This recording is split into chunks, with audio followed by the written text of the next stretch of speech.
اعوذ باللہ من الشیطان الرجیم بسم اللہ الرحمن الرحیم۔ سورہ انعام آیت نمبر 147۔ ہم پڑھ رہے تھے حرام حلال کے قصے کے معاملے میں۔ آگے آپ کو ایٹیٹیوڈ یعنی طریقہ کار، معاملات، اس کے بھی حرام آپ کو بتائے جائیں گے۔ ابھی ہم جو سورہ انعام پڑھ رہے تھے اس میں ہم کھانے پینے کے معاملات میں زیادہ دیکھ رہے تھے کہ اللہ کے نبی کے بھی دور میں، جیسے آج ہمارے دور میں ہم نظر نیاز غیر اللہ کی اس میں الجھے ہوئے ہیں، مزاروں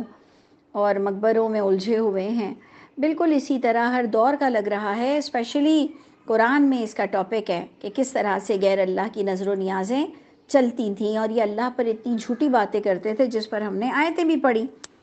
کہ تم مجھے دلیل سے خبر دو، تم مجھے کیا تم موجود تھے جب اللہ نے یہ باتیں کی؟ یعنی اللہ پر اتنا فلوئنسی سے، اتنا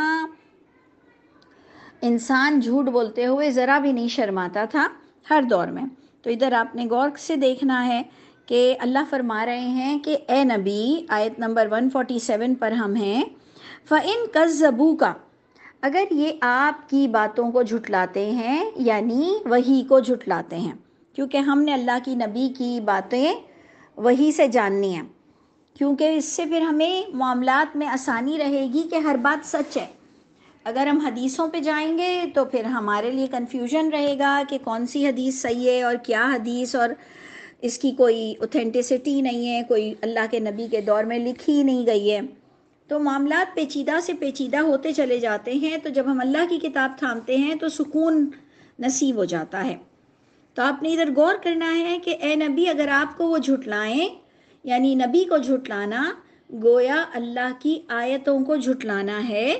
تو ایسے لوگوں کو آپ نے بالکل نہیں ڈرنا۔ آپ کی ذمہ داری ہے فقل، اے نبی ان سے آپ کلیئر دو ٹوک یہ بات کہہ دیں کہ ربکم ذو رحمت واسعۃ، کہ تمہارا رب جو ہے، جس پر تم جھوٹی باتیں کر رہے ہو، جس پر تم حرام حلال میں شرم بھی نہیں آ رہی ہے کہ تم اللہ نبیوں کے نام پر جھوٹ بولتے ہو، تو سنو کہ اللہ تو بڑے وسیع رحمت والے ہیں، یعنی یہ تمہیں جو بخش رہے ہیں اور تمہیں پکڑ نہیں رہے ہیں تمہارے جھوٹ اور افترا پر۔ کیونکہ اللہ تعالیٰ نے ہمیں کل کی بھی کلاس میں ہم نے دیکھا کہ ہمیں آیت مل گئی تھی 144 کہ فمن ازلم ممن افترى علی اللہ کذبا، کہ اللہ کے نزدیک سب سے بڑا ظالم وہ شخص ہے جو اللہ پر جھوٹ گھڑتا ہے۔ تو آپ کو ادھر بھی غور کر لیجئے کہ یہ اگر اس سینس میں ہم سمجھیں کہ ربکم ذو رحمت واسعۃ، کہ یہ تمہارے جھوٹ کے باوجود بھی رب تعالیٰ تمہیں ڈھیل دے رہا ہے، اور مجھ کو اور آپ کو بھی یہ ڈھیل مل رہی ہے، ہم اور بھی کئی معاملات میں گڑبڑ کا شکار ہیں، تو اللہ کرے کہ ہم تمام اسپیکٹ میں بہت ہی دیندار اور ایماندار ہو جائیں۔ ہم سب کی عمل اور دعا دونوں ساتھ ہونے چاہیے کہ اے میرے رب، اے میرے رب، مرتے وقت اور اس وقت زندگی میں بھی ہم نے کسی کے ساتھ زیادتی نہ کی ہو، ہم نے کسی کا حق نہ کھایا ہو، اللہ تعالیٰ ہمیں مومنوں میں سے کر دیجئے۔ اللہ صرف مرنے کے بعد مومنوں کے لیے دعا کیا کرنی ہے کہ بخش دے، اللہ تعالیٰ ہمیں زندگی میں مومن کر دیجئے، زندگی میں ہماری بخشش ہوتی رہے روز کے روز۔ تو اے نبی، اگر یہ آپ کی وحی کو اور یہ اللہ کی کتاب کو جھٹلاتے ہیں تو اللہ انہیں ڈھیل دے رہے ہیں، لیکن یاد رکھنا وَلَا يُرَدُّ بَأْسُهُ، ٹلتا نہیں ہے عذاب اس اللہ کا مجرم قوم سے۔ اور ہم سب کی چاہت یہ ہے کہ ہم جو زوم کلاسز اٹینڈ کرتے ہیں، ہم جو قرآن پر تدبر اور تفکر کرتے ہیں، ہمارا صرف مقصد یہ ہے کہ اللہ تعالیٰ میں مجرم نہ بن جاؤں، کہ آپ مجھ پہ ڈھیل ختم کر دیں اور میں دھر لی جاؤں آپ کے عذاب میں۔ اس کو کہتے ہیں مجرم، کہ جب میں اور آپ ڈھیل کے دنوں میں نہیں سدھریں گے، جب آپ اور میں ایک ٹائم لمٹ میں نہیں سدھریں گے، تو جب اللہ نے ہم پر ہاتھ مارنا ہے اور اگر ہم نے توبہ نہ کی ہوئی ہو تو اس دن ہم پھر مجرم کہلائیں گے۔ اور اس کو ہم دوسرے طور پر بھی یہ لیتے ہیں کہ اگر موت آ جائے، اس حال میں موت آئے کہ ہم نے گناہ کو جاری رکھا تھا، ہم نے اپنے کردار کو مسخ کیا ہوا تھا، ہم نے لوگوں کا حق مارا ہوا تھا، ہم نے ہر لحاظ میں ہر جگہ دیکھیں گے کہ اگر جہاں کہیں کوتاہی کی ہے اور اس کی توبہ ہم نے نہیں کی ہے اور اگر موت آ گئی تو بھی استغفر اللہ میری انڈرسٹینڈنگ کے مطابق ہم ایز اے مجرم دھر لیے جائیں گے۔ یہ ایک کلیئر فلسفہ ہے، قرآن سے آپ کو ثابت ہو رہا ہے کہ نہیں عذاب ٹلتا مجرم قوم سے، نہیں عذاب ٹلتا مجرم قوم سے۔ مجرم کون ہے؟ کہ جو ڈھیل کے دنوں میں توبہ نہ کریں، یا موت آ جائے یا دنیا ہی میں پکڑ آ جائے اور اس کے بعد بھی وہ توبہ نہ کریں تو پھر قیامت میں بھی وہ اٹھیں گے، اور اگر کہ گناہ گار کی حیثیت سے موت آ گئی تب تو یہاں بھی مجرم کی حیثیت سے روح لے کر جائی جائے گی اور اٹھایا بھی جائے گا مجرم کی حیثیت سے۔ اب جناب جو اگلا ٹاپک آ رہا ہے، اگلی آیت آ رہی ہے، یہ وہی آیت ہے جو میں نے آپ کو پچھلا بھی سارے ٹاپک ہمارے یہی تھے کہ جو اس شرک کی بیماری میں ملوث ہیں، گناہ میں ملوث ہیں، وہ اکثر اپنے آپ کو سیٹسفائی کرنے کے لیے کہتے ہیں کہ ہم جو کرتے ہیں ہم اللہ کے حکم سے کرتے ہیں، یعنی وہ اللہ کو بھی نہیں چھوڑتے ہیں، اللہ اللہ بھی کرتے ہیں، لوگوں کو بھی بتاتے ہیں کہ ہم اللہ کو مانتے ہیں، لیکن اپنی غلطیوں کا الزام بھی اللہ پر ڈالتے ہیں، اپنے بیڈ ایٹیٹیوڈ، اپنی کردار کشی ان کی خود ہی گندی ہے، وہ خود گندے لوگ ہیں، لیکن وہ اپنی ہر غلطی کا وبال بھی اللہ پر ڈالتے ہیں۔ جو یہ آیت آ رہی ہے ایسے لوگ بھی اللہ سے بچیں گے نہیں۔ اب آپ نے اسٹیٹمنٹ دیکھنا ہے کہ اللہ ان کو کیا کہہ رہے ہیں۔ سَيَقُولُ الَّذِينَ أَشْرَكُوا، جلد وہ کہیں گے وہ لوگ جو شرک کرتے ہیں۔ سوچ لیجئے، جن کا ایکچولی شرک کرنا ہے حق مارنا، کسی بھی زاویے سے کسی کا حق مارنا، تو جلد وہ کہیں گے وہ لوگ جنہوں نے شرک کیا، لو شاء اللہ، اگر اللہ تعالیٰ چاہتے، ما اشرکنا، ہم شرک بھی نہیں کر سکتے، یعنی یہ اللہ کو اتنا مانتے ہیں کہ ان کے پاس ایمان ہے کہ ہمارے ہر ایکشن اللہ کے حکم سے ہے، یعنی بظاہر تو بڑا اچھا ایمان ہے، لیکن اب شرک کر رہے ہو کیونکہ تم تعلیم حاصل نہیں کر رہے ہو، کیونکہ تم اپنے باپ داداؤں کی تقلید میں خوش ہو، کیونکہ تمہیں اندھا بنا رہنا پسند ہے، کیونکہ تم مقابلہ نہیں کر سکتے ہو اجماع تواتر کا، کیونکہ تم اپنے وقت کے مولاناؤں سے اور اپنے وقت کے علماؤں کے خلاف نہیں کھڑے ہو سکتے ہو، تم اندھے بہرے سمن بکمن لوگ ہو، اور اس لیے تم میں ہمت نہیں ہے، تم ایجوکیٹڈ نہیں ہو، تم الٹریٹ ہو، جاہل ہو، اس لیے تم کہتے ہو کہ اگر اللہ چاہتے تو ہم شرک نہیں کرتے، نہ ہمارے باپ دادا کنٹینیوس یہ شرک کرتے، نہ ہم حرام کرتے کسی چیز کو۔ واہ بھائی واہ، واہ بھائی واہ، آپ گاڑی چلائیں بغیر دیکھے اور جی گاڑی چلاتے ہوئے میسج ٹائپ کریں اور جی آپ ہی irregularity کریں اور پھر ایکسیڈنٹ ہو جائے تو آپ کہیں کہ آج قسمت میں ایکسیڈنٹ لکھا تھا، آپ زہر پی لو اور آپ مر جاؤ اور آپ کہو کہ آج اس کی قسمت میں مرنا لکھا تھا۔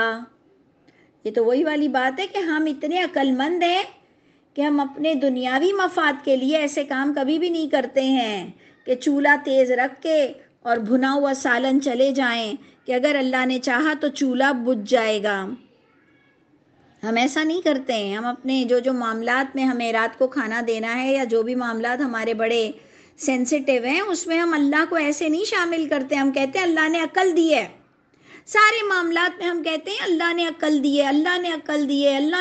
اللہ جاہلوں کو پسند نہیں کرتا، صرف دین کے معاملے میں آ کر ہم شرک کرتے ہیں، بے حیائی کرتے ہیں، لوگوں کا مال کھاتے ہیں، جو بھی ہم غلط کرپشن کرتے ہیں اور ہم کہتے ہیں کہ جی اللہ کے حکم سے ہے، تو آپ دیکھ لیجئے کہ ایسے لوگوں کا انجام کیا ہوگا کہ اللہ ان سے بات تک کرنا پسند نہیں کریں گے، اللہ ان کی چھوٹی کوتاہیوں کو بھی معاف نہیں کریں گے، اللہ ان پر نظر رحمت بھی نہیں کریں گے۔ یہ اللہ کی کتاب سے ملتا ہے۔ تو اللہ نے بھی ادھر آپ کو جواب دیا کہ اسی طرح کذالک،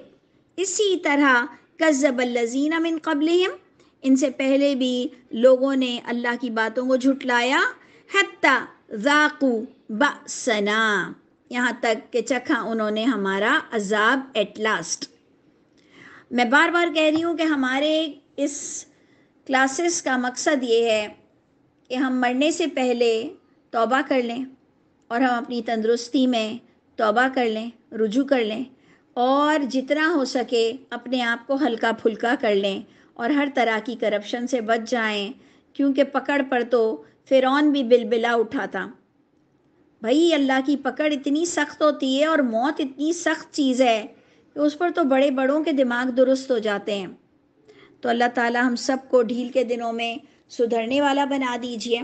تو پوائنٹ ادھر آ رہا ہے، یہاں تک کہ انہوں نے عذاب چکھا، اس کے بعد پھر وہی آیت آ رہی ہے کہ اے نبی، ان تمام خود ساختہ جو دین کی باتیں کرتے ہیں ان تمام لوگوں کو ڈنکے کی چوٹ پر آپ اعلان کر کے کہہ دیں، ڈرے مت، آپ اعلان کر کے کہہ دیں کہ حل عندکم من علم، کیا تمہارے پاس کوئی علم کی کوئی تحریر ہے؟ فَتُخْرِجُوهُ لَنَا، یہ جو تم اتنے جھوٹی حدیثیں، یہ جو تم اتنی باتیں بناتے ہو، کیا تمہارے پاس کوئی علم کی دلیل موجود ہے؟ اور یہ ایک دفعہ نہیں ہوا،